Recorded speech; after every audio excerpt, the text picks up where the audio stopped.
ဖြစ်ကျင်တဲ့ဆန္ဒကနေအိမ်တွင်းအကြမ်းဖက်ခံရမှုမှာတည်ဆုံခဲ့တဲ့လူနာတယောက်ကိုမြင်တွေ့ခဲ့ပြီးနောက်တရားမျှတမှုရှာဖွေနိုင်မဲ့ပြည်သူဝန်ထမ်းဖြစ်ချင်လာသူဖြစ်ပါတယ်။တရက်မှာတော့တင်နန်းကဒုံးပြန်ရင်ကြောင်းတင်ပြပေးတဲ့အခါမာနော့ကိုလေကြောင်းအင်ဂျင်နီယာထင်မှတ်နေတဲ့ရှရတာကအဖြေကိုထပြောခိုင်းတဲ့အခါသူမကိုလိန်လည်ခဲ့ကြောင်းသိပြီးလူအများရှိအရှက်ရသွားပါတယ်။နောက်တရက်အသေးကွဲနေတဲ့မာနော့ကိုစာကြီးတိုက်ပိုင်ရှင်ကခေါ်ကသတင်းစာဟောင်းရောင်းရမ်းငွေဟာရော့နေနေတဲ့အတွက်ဘုံနာတဲ့ဆိုပြီးဆွဆွဲတာကြောင့်ပြဿနာတက်ခါအလုတ်ထွက်ခဲ့လိုက်ပါတယ်။အဲ့ကနေအတန်းနေလည်းမတက်ဘယ်ရောက်နေမှမသိတဲ့မာနော့ကိုတငယ်ချင်းဖြစ်သူပန်တေးကလိုက်ရှာရင်ဒေလီရဲ့ရက်ကွက်ငယ်လေးတစ်ခုအတွင်းကဂျုံဆက်ယုံထဲမှာရှာတွေ့ပါတယ်။ရှရတာတယောက်ဆောင်းမွဲအတွက်မက်သူရီကိုပြန်တော့မှမို့တွားတွေးလိုက်အောင်ဆိုပေမဲ့သူ့ဆောင်းမွဲပြီးမှတွားတွေးတော့မယ်လို့ဆိုပါတယ်။ဖုံလိမ့်လိမ့်နဲ့မာနော့ကိုတုံညဘွားပြန်ရောက်တော့မှမို့ပန်တေးတယောက်သူနဲ့တူလာနေပြီးစာလုံးရန်ဖြောင်းပြပေမဲ့အစင်ပြေတယ်လို့ဆိုကခေါင်းမာနေပြန်ပါတယ်။ဒီလိုနဲ့အင်္ဂလိပ်စာဖြေခဲ့တဲ့မာနော့တယောက်သူကြိုလေ့ကျင့်ထားတဲ့ essay နဲ့တိုးခဲ့တာကြောင့်အင်တာဗျူးအဆင့်ရောက်တော့မယ်လို့ပြောနေပါတယ်။အတူဖြေတဲ့တငယ်ချင်းကဘယ်ပုတ်လဲမေးတော့အကြမ်းဖက်မှုအကြောင်းကိုသူဖတ်ဘူးတဲ့အတိုင်းဘာသာပြန်ပြီးအကြမ်းနာချရေးခဲ့လို့ဆိုပါတယ်။သို့ပေမဲ့မေကုန်းမှာပါတာကနိုင်ငံတွင်းခီးသွွားလုပ်ငန်းအကြောင်းဖြစ်ပြီးစိတ်လောနေတဲ့မာနော့တယောက်နိုင်ငံတွင်းအကြမ်းဖက်မှုနဲ့မားကဖြေဆိုခဲ့မိတာကြောင့်ပလက်လန်ပါတော့တယ်။အဲ့ဒီနောက်ပိုင်းပန်တေးဟာမာနော့ကိုလိုက်ရှာပြီးမှမတွေ့ရတော့ပ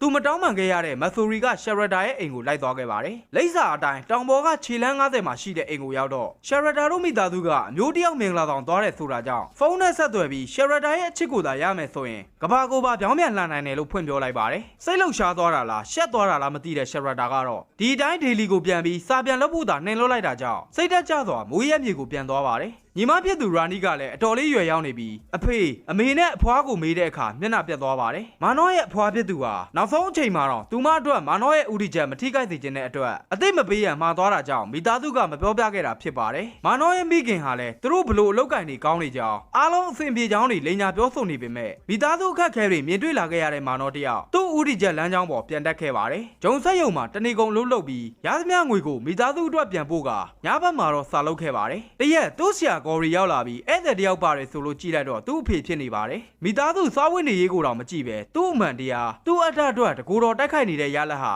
တားပြစ်သူကိုပေတေဆုပ်ပြတ်တဲ့ဘဝရောက်စီခဲ့တာမို့လာငါသာအိမ်ပြန်ကြမယ်ငါတို့အစိုးရကောက်ပဲတိနတ်တွေကိုမှောင်ကိုဈေးမှာရောင်းပြီးပတ်စံအများကြီးရှာကြမယ်လို့ထူးဆန်းစွာပြောလာပါတယ်အမှန်တရားအတွက်ရိုးသားစွာတိုက်ခိုက်နိုင်ရင်အနိုင်ရမယ်လို့ယုံကြည်ခဲ့ပေမဲ့နောက်ကမိသားစုကိုဖျက်ဆီးခဲ့မိပြီမို့သူဖက်နှက်နဲ့ပြစ်ပေါက်ခဲ့တဲ့အလုပ်ရှင်ကိုပြန်တောင်းပန်ပြီးမိသားစုအပေါ်တာဝန်ကြီးအောင်ကြိုးစားတော့မယ်လို့ဆိုပါတယ်မာနော့ကတော့သူတို့ကလေးဘဝတုန်းကဖခင်တင်ပြပေးခဲ့တဲ့စကားအတိုင်းအရှုံးကိုလက်မခံရဘူးလွယ်နဲ့အနိုင်မြူနိုင်တရားဦးဆိုတဲ့အတိုင်းလက်မလျှော့ဖို့နဲ့သူအားလုံးအဆင်ပြေအောင်ကြိုးစားပါမယ်လို့ကတိပေးလိုက်ပါတယ်အဲ့ဒီနောက်မှာတော့မာနော့တယောက်တနေ့ကို15နာရီလောက်ဂျုံမုတ်ကျိတ်6နာရီကိုစာလုပ်ပြီးဂျုံကျိတ်ဆက်ဘေးမှာ3နာရီသာအိမ်ရင်မိသားစုအခက်အခဲအတွက်ဖြည့်ရှင်းပါတယ်မက်ဆိုရီကဆောင်းပွဲတစ်ခုပြီးသွားတဲ့ရှရတာကလည်းဒေလီကိုပြန်လည်ရောက်ရှိလာပြီးမာနော့ကိုလက်တွေ့ကတောင်းပန်ပါတယ်ပထမဆုံးရင်ဖွင့်မှုမှာတဲ့အချစ်ဦးကြိုးသွားတဲ့မာနော့ကတော့စာလုပ်ဖို့အချိန်ပေးရမှာမို့သူ့ဘဝမှာအချစ်ကအရေးမပါတော့ဘူးလို့ပွင့်လင်းစွာပြောလိုက်ပါတယ်မာနော့အကြောင်းပန်ဒေးစီကတိပြီးသားရှရတာကတနေရာမှာခဏလောက်စကားပြောခြင်းပေမဲ့နှုတ်ဆက်ထွက်လာခဲ့လိုက်ပါတယ်ဒီလိုနဲ့နေရောညပါလှုပ်တစ်ဖက်နဲ့စာလုပ်ကြိုးစားခဲ့တဲ့မာနော့တယောက်ရှရတာနဲ့လည်းလာပေါင်းများစွာအဆက်အသွယ်ဖျက်လိုက်ပါတယ်တတိယမြောက်အောင်စင်းထွက်လာချိန်မှာတော့လူအများနဲ့ရောပြီးစောင်းပွဲကြနေလေးရှိတဲ့ပန်ဒေးတယောက်သူတော်လေးကြိုးစားခဲ့ကြောင်းဖခင်ထံဖုန်းဆက်ငိုပြနေပါတယ်မာနော့အတွက်အောင်စင်းကြည့်လာတဲ့ရှရတာကဂျုံဆက်ယုံတိုင်လိုက်သွားပါတယ်ယခုလာမဲ့စောင်းပွဲကရွေးချယ်လို့မရပဲအက်ဆီတစ်ပုတ်ကိုတတ်မှတ်ချိန်တွင်ဖြေဆိုရမယ့်အရာဖြစ်တဲ့အတွက်